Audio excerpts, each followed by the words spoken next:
Mayaangat ang bayan. Basta't sama-sama tayo sa pag-ingat buhay. Para sa ating hanap buhay. Mas hugas iwas. Magandang tahanghali Pilipinas. Ingat buhay po tayo para tayo po lahat ay makapaghanap buhay. Balik po tayo muli sa ating press briefing dito sa New Executive Building sa Malacanang. Nagkaroon na naman po ng Talk to the People address kagabi ang ating Presidente Rodrigo Roa Duterte. Ito po ilan sa mga salient points ng kanyang mga sinabi. Inumpisahan po ni Presidente ang pakipag-usap sa taong bayan sa pagsasabing kinatutuwa ng mga tao ang white sand sa Manila Bay. May gawin o walang gawin, ang mga kritiko at miyembro ng oposisyon ay meron palaging masasabi. Mas magandang magtrabaho na lang para mabigay natin ang komportableng buhay na ipinangako ng Administrasyong Duterte. Mariing sinabi rin ni Presidente na nais niyang makat ang delay at mapabilis ang mga kaso sa mga na may kaugnayan sa PhilHealth. No? Ipinaliwanag din ni Presidente ang pag-issue ng Proclamation 1021 na nag-extend ng state of calamity sa buong Pilipinas hanggang 12 ng Setyembre ng susunod na taon. Ayon kay Presidente, mabibigyan ang pambansang pamahalaan at mga lokal na pamahalaan ang oras para magamit ang kanilang resources para labanan ang pandemya.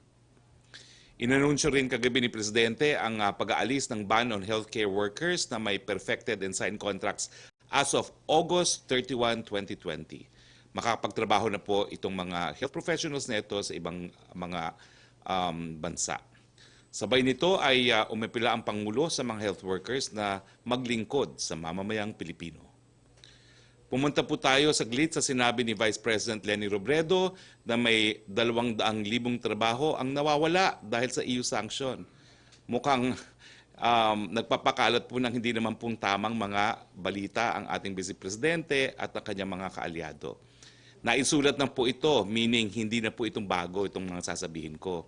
Unang-una, hindi ang European Union or EU ang nagbanta ng trade sanctions. Ilang miyembro lang po ng European Parliament ang nag-issue ng resolution ukol dito. Ang European Parliament po ay isa lang sa institusyon ng European Union, ngunit ang institusyon na nagpapatakbo ng European Union ay ang European Commission. Tanging ang European Commission lang po may kapangyarihan na mag-withdraw ng GSP preference at sa ngayon po wala pa naman pong bansa na winidraw nila ang GSP preference. Bukod pa po rito, isa na naman po itong kasinungalingan ng mga kalaban ni Presidente at ng Administrasyong Duterte. COVID-19 updates naman po tayo. No? Ito po ang global update ayon sa John Hopkins. Mahigit 31 milyon na po or 31,196,543 ang kaso ng COVID-19 sa buong mundo. Merong mahigit na 900,000 or 962,793 ang binawian ng buhay dahil dito. Nangunguna pa rin po Estados Unidos, 6,833,722 cases. Ang mga namatay po ay 199,812.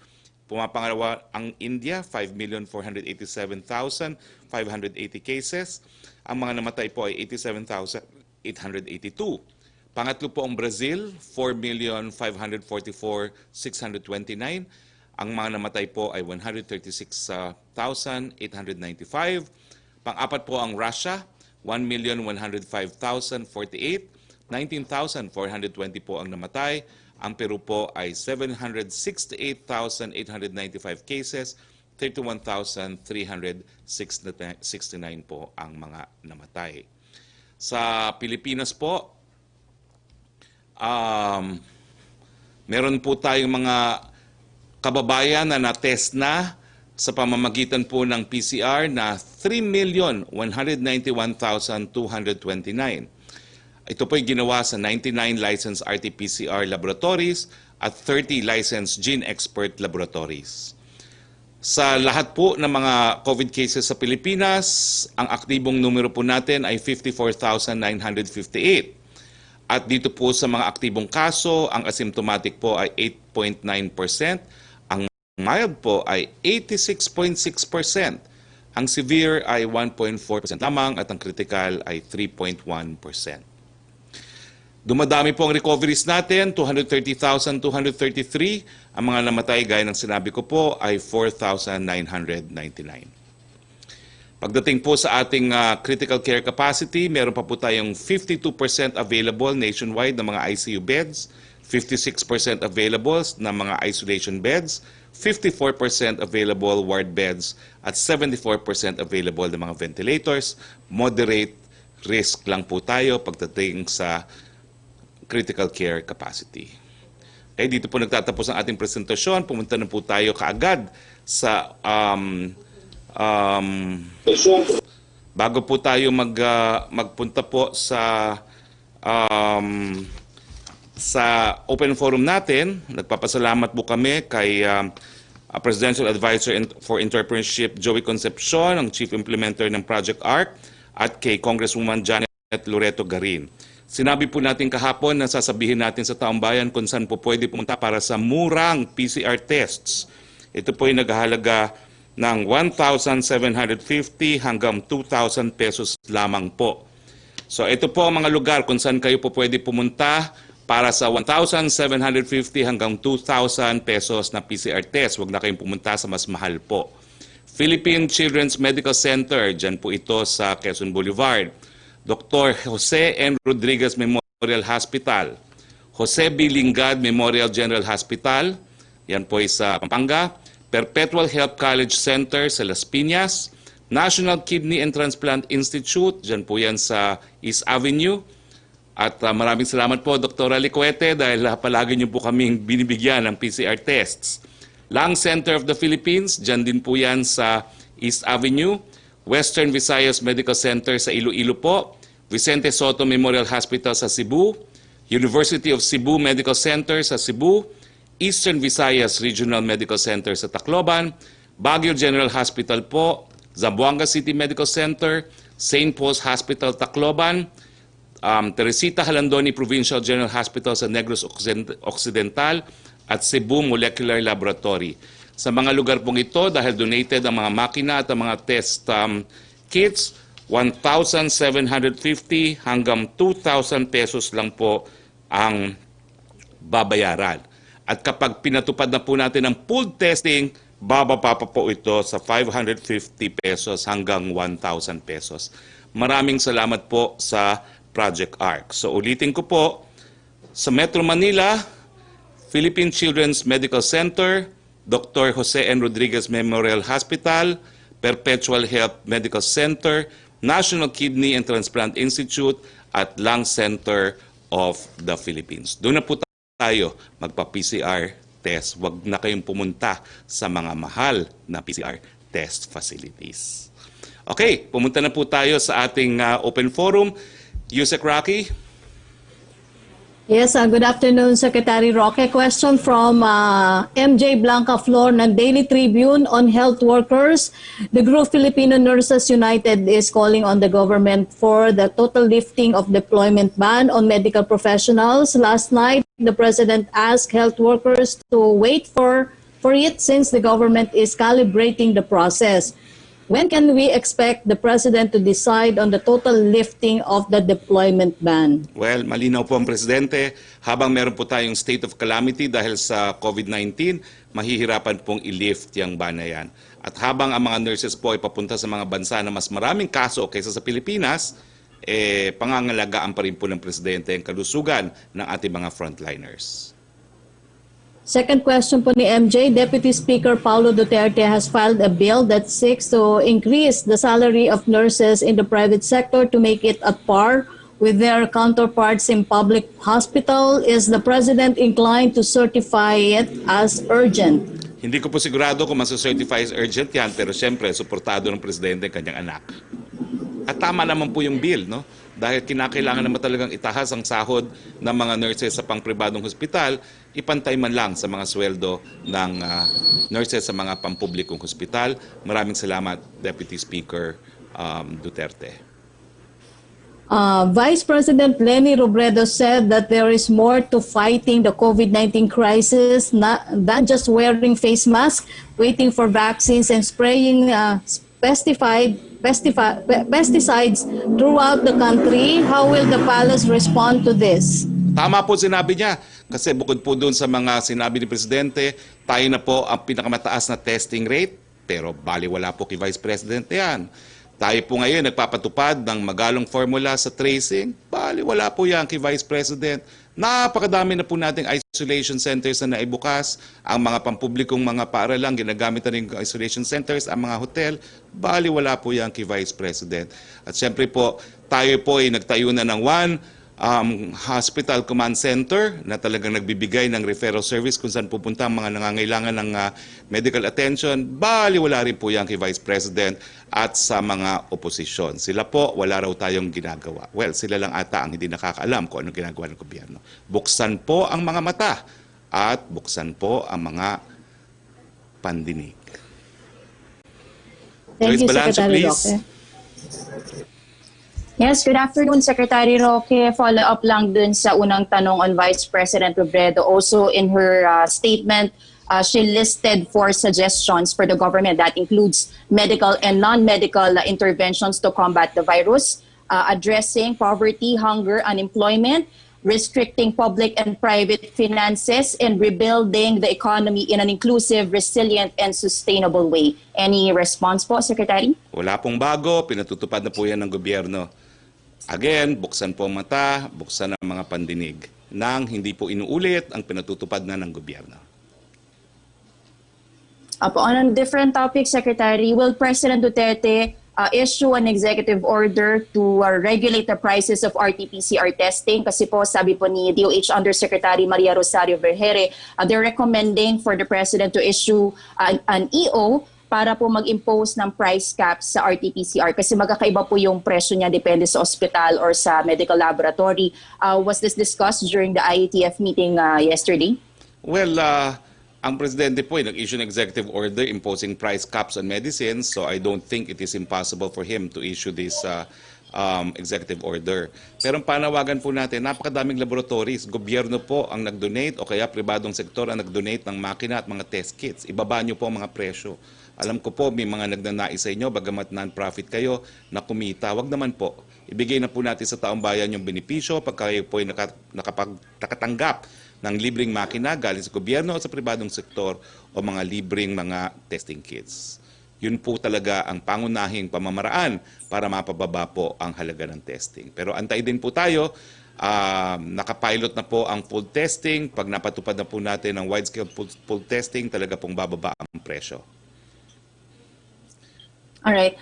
While all praises po si President Duterte dito po sa white sand beautification project nga po ng DNR sa Manila Bay, apparently the Cebu provincial government noted that the extraction of dolomite rocks destroyed or damaged the marine ecosystem sa Cebu, particularly yung mga corals po doon. How do we reconcile this, sir? We are proud of the project, but on the other hand, meron po palang damage or reported damage to the environment. Who should be responsible and what should be done? Hindi pa po natin talaga na-verify yan. Pag-aaralan po yan ng DNR at titignan po natin kung paano natin maibsan kung merong ng danyo sa nangyari dyan po sa Alcoy, Cebu.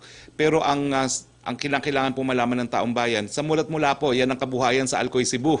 Hindi po ito kauna-unang pagkakataon na sila nagbenta ng dolomite. Nakasalalay po yung buong bayan na yan sa pagbebenta ng dolomite. So matagal na po yung nangyayari at yan po ay dahilan para napakaraming may hanap buhay at trabaho dyan po sa Alcoy, Cebu.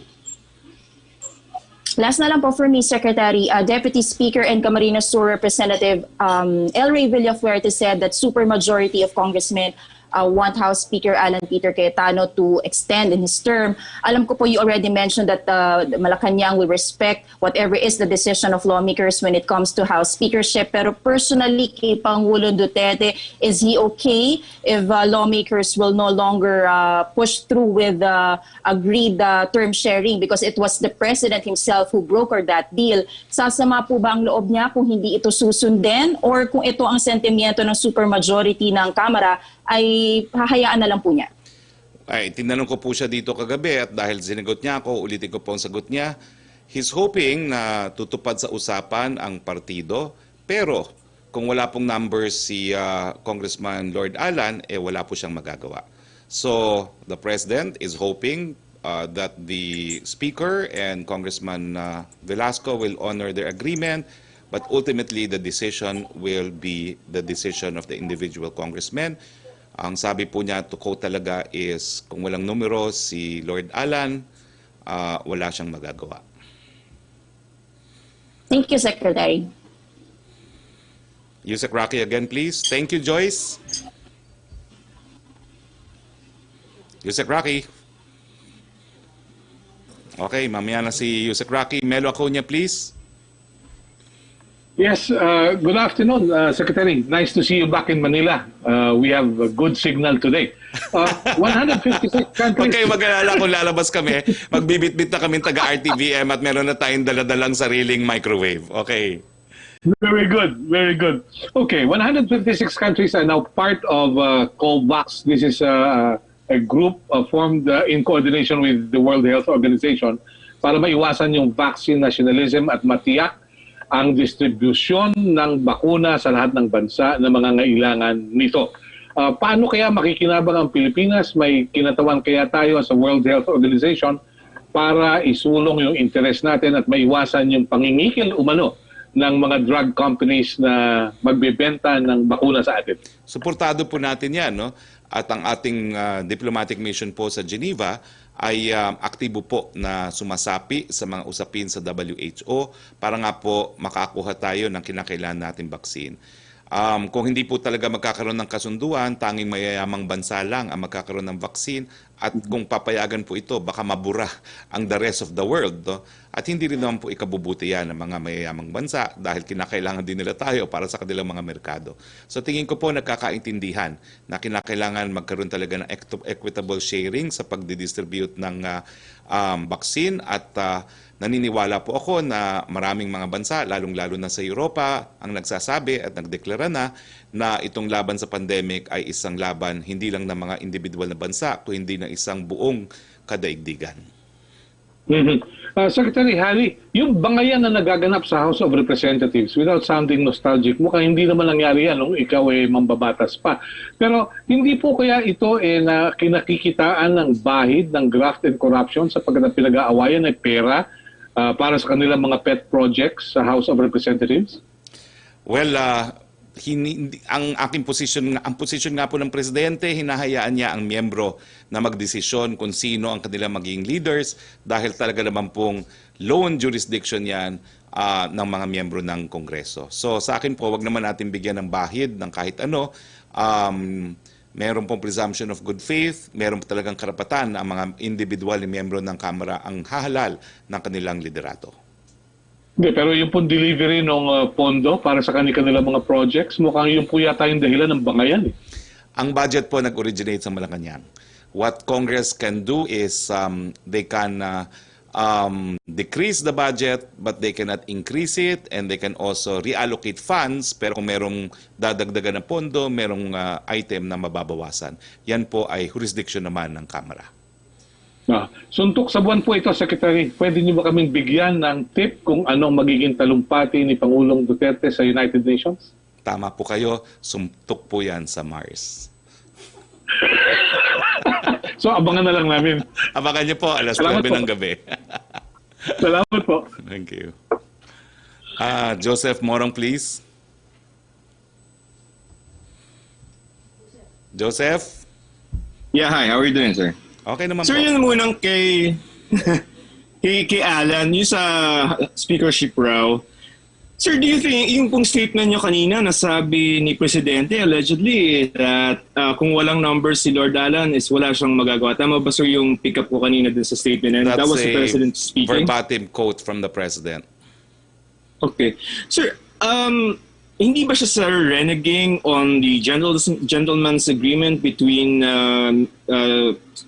Congressman Velasco and Congressman Speaker Cayetano na napagkasundo nila, hati-hati sila, and now pala the subject to change?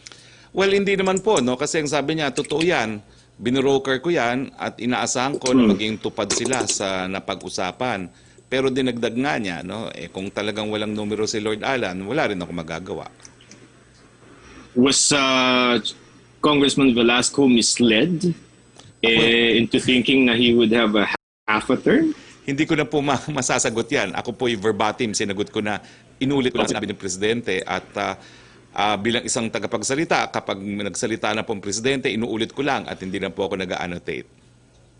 That means if Speaker Cayetano continues with the speakership, given what the President said, parang bas-bas yan, sir, no? Yun po ang sabi niya. Kung walang numero si Lord Alan, wala akong magagawa. At ito naman po ay nasa saligang batas na mga miyembro ng Kamara ang hahalal ng kanilang liderato. So yung kay Vice President Robredo, context yun yung sinabi niya kagabi. What do you say though to those who say no na waiting for a vaccine exactly doesn't sound like a plan? Alam niyo po ang plano natin, National Action Plan 1, National Action 2, Plan 2, nasa National Action Plan 2 na po tayo kung saan binubuksan na po natin ang ekonomiya, pinag-iingat natin ang mga kababayan sa kanilang kalusugan para tayo makapaghanap buhay. Tuloy pa rin po ang ating mga localized lockdown and granular lockdowns at tuloy pa rin yung papainting natin ng testing, tracing, isolation and treatment. Yun po yung plano. Pero habang wala talagang bakuna, habang walang gamot, wala pa rin po talagang solusyon sa pandemyang ito. Hinahamon ko po si VP Lemmy. Kung meron siyang solusyon na walang baksin at wala pa rin gamot, sabihin niya po. Dahil sigurado po, baka ngayon din maging presidente siya kung makahanap siya ng solusyon habang walang bakuna at walang gamot. Okay, sir. Sir, last na lang sa PhilHealth. I don't know if that is the full statement of the president with regard to the ombudsman, but can you, since you were in the meeting, can you give us the full context of why the president would say that, he trusts the Ombudsman Martires, is a reasonable man? Where are we now with regard to the PhilHealth mess, such that he would say that he wants to expedite yung mga cases? Nagigiba, sir, parang may konti bang friction or sagabal dun sa ombudsman with regard to how we want to proceed with the PhilHealth? Well, wala naman po. Kaya lang po, kung ikukumpira mo dun sa Task Force PhilHealth na isang buwan nagkaroon ng rekomendasyon, siyempre mas matagal po yung proseso sa ombudsman. Pero naniniwala naman po, nagtitiwala ang presidente na si Ombudsman Martires will eventually file the corresponding charges po laban dun sa mga dapat maparusahan. Yun lang po ang konteksto nun. So independent of the task force, sir, yan, no? Oh, independent. At rin-respeto po talaga niya na mas marami pang kasong maisasampa. Ang nais niya sana mapabilis talaga dahil gusto niya talagang makulong na yung mga kurakot dyan sa PhilHealth. And again, ombudsman cases, to those who said that I was not speaking on behalf of the president when I was talking about corruption in PhilHealth, well, res ipsa loquitur, we are one po with the president in wanting to see all those corrupt people in PhilHealth behind bars. All right, sir. So thank you for your time. Salamat, Joseph. Back to you, Sec. Roque. Yes, Secretary, from Alvin Baltasar ng Radyo Pilipinas. Ano daw po ang reaksyon ng palasyo sa move ng Department of Health na gawing schedule ang pag-i-interview sa kanila 2 days prior sa target interview? Kailangan daw po makapagpadala ng request. Di po ba may urgency sa information dissemination sa mga panahong ito, lalo't DOH ang concerned agency? Hindi ko po alam kung ano yung polisiya ng DOH, pero kanya-kanyang polisiya naman po yan. Ang alam ko, si Yusek Vergere as spokesperson is expected to give the public answers to their questions. Thank you, Secretary. Yes, Trish Tirado, please.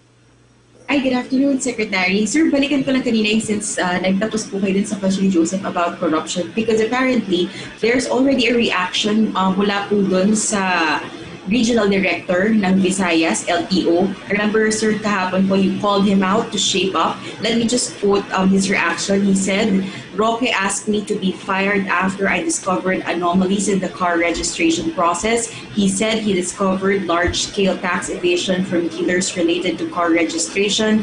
LTO 7 Director Kaimdek is actually questioning your motivation daw po, sir, for calling him out. Malinaw po yan. Okay, since Kaindik brought out his own name, yes, I was referring to Kaindik. I have affidavits to prove po na kinikikila niya yung mga motorcycle distributors. And this is a matter of public document already, nang hindi po pumayag na mas mataas yung kikil na ibibigay sa kanya, tsaka po siya nagkaroon ng kung ano-anong hadlang. Now, I brought this attention to ASEC Galvante. Pinayagan na po ang registration ng mga motorsiklo sa Cebu to be done outside of Cebu. At lahat po halos ng mga dealers ng motorsiklo nagpaparegister na outside of Cebu.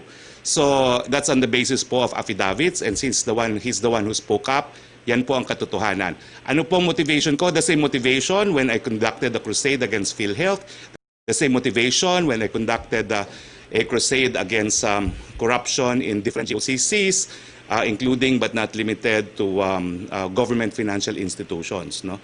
So malinaw naman po ako, so from the very beginning, I stand for good government together with the President. So yun po ang motivation. So I'm supported po by public documents, and the corresponding charges will be charged. So yun po ang aking posisyon. Secretary, we're a few days away before October. Sir, kumusta yung preparation po natin for the opening of classes? Tuloy na po ba yan? Or will there be any chance na ma-move po siya ulit?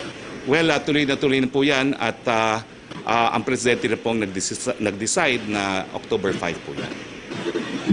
So, sir, since you spoke with the President last night, napag-usapan niyo rin po ba on a personal note itong threat or itong EU planning to revoke our GSP privilege? Ano po yung sentimiento ng Pangulo tungkol dito?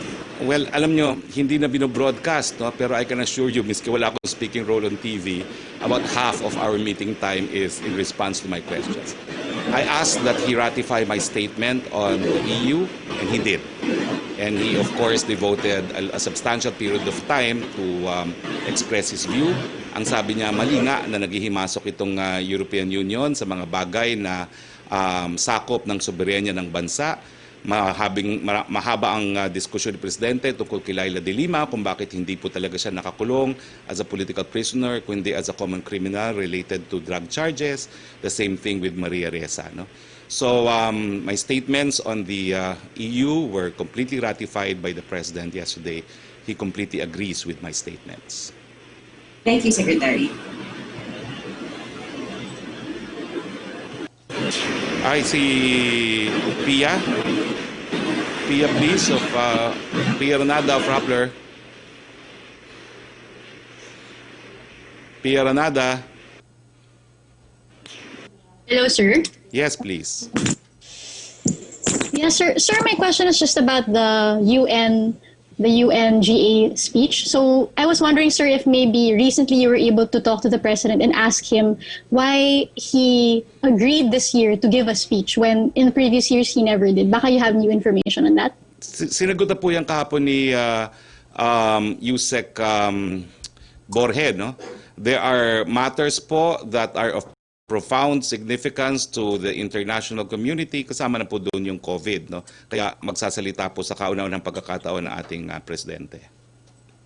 So sir, walang bago pong sinabi si Presidente about his motives? Wala naman po. Ang, sir, ang diskusyon kahapon ay tungkol sa EU, tungkol sa EU, sa ano pa yung sinabi ko kanina? Sa nurses, sa ano pa yung isa? Ha? Yung Manila Bay at saka yung speakership. Yun po okay. Yung mga topics. Sir, next question. Because before si President was saying that he wouldn't want to pay a reservation fee for vaccines to be developed by Western companies. But we've also already set aside 1.5 billion for a reservation fee, which experts say actually refers to the advanced market commitment. So, sir, the government already said we would contribute to the AMC of the COVAX facility. So, sir, how does the President's remarks affect that commitment? Does that mean we will no longer contribute to the AMC of the COVAX facility? No, we will cooperate po in connection with all multilateral efforts to ensure equitable sharing of a vaccine if developed. No? Pero ang gaya sabi nga ng Presidente, hindi siya naniniwala doon sa ginagawa ng ibang mga bansa, nagbabayad na ahead of time in the development of the vaccine to ensure that they get a supply. So yun po yung sinasabi ni Presidente na he is unwilling to do.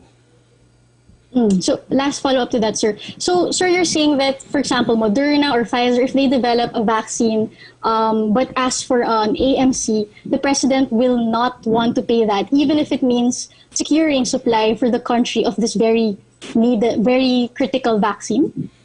Well, ang style naman po ng Presidente, kung hindi tayo magbabayad, dinadaan po sa pagkakaibigan. And that's why he has fostered ties with all countries that are developing the vaccine, including the United States for that matter. So you think there's a way for us to get the vaccine even if we don't pay an AMC to these companies in the States? Well, we don't know if any company in the United States will in fact give us without payment of AMC, but he's sure that if it comes from Russia, if it comes from China, we can. Thank you, sir. Thank you very much. Okay.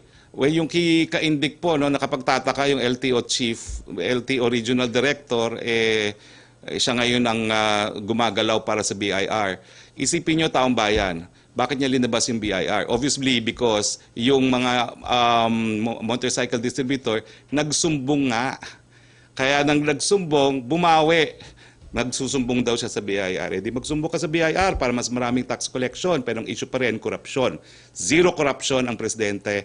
And huwag kang magkamali na gawin yung mga ginawa ng ibang mga opisyal na hindi daw ako nagsasalita sa ngalan ng Presidente pagdating sa korupsyon. Tignan po natin. I will bring the matter up now to the top leadership. Okay, so wala na po tayo. I will see you, Regional Director Kaindik. Okay, kung wala na po tayong mga tanong, maraming salamat po sa Malacanang Press Corps. Maraming salamat, Yusek Roque. Maraming salamat sa lahat ng nanood ng ating press briefing. I think our press briefing on Thursday will still be here in the NEB. So sa ngalan po ng sa ating Presidente, ngalan ng ating Presidente, Rodrigo Roa Duterte, ulitin ko po, ang mga korap, magtago na kayo, sisipain kayo ng Presidente sa gobyerno. Magandang hapon po sa inyong lahat.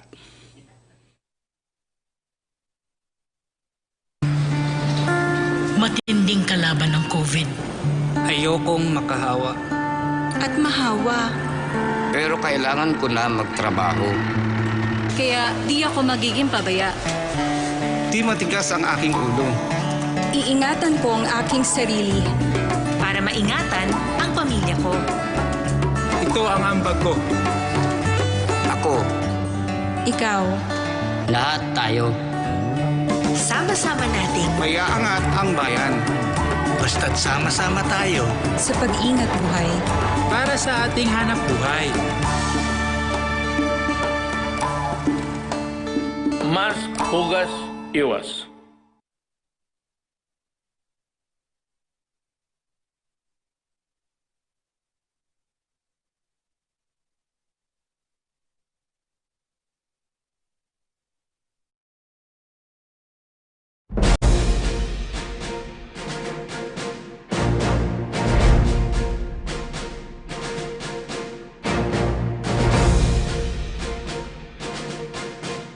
Sa gitna ng krisis na ating kinakaharap, dalawang bagay ang mayaalay sa bayan ng ating programa, katotohanan at malasakit.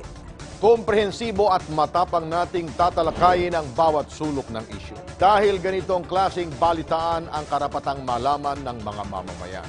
Hindi lang tayo basta nagbabalita.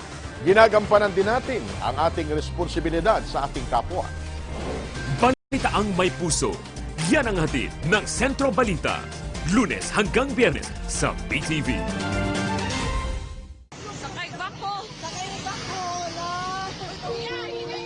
Anumang kapahamakan ay handang harapin.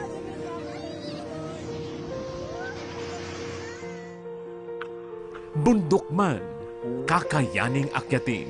Para sa makakulataan. Walang suliranin ang makahahadlang.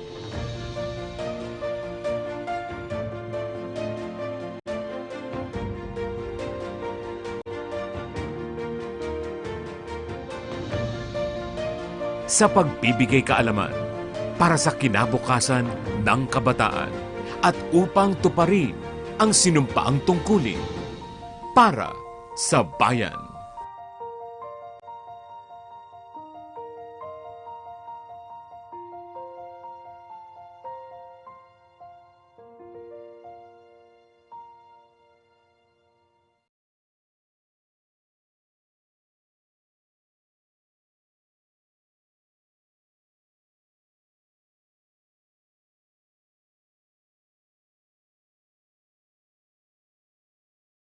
Sugod na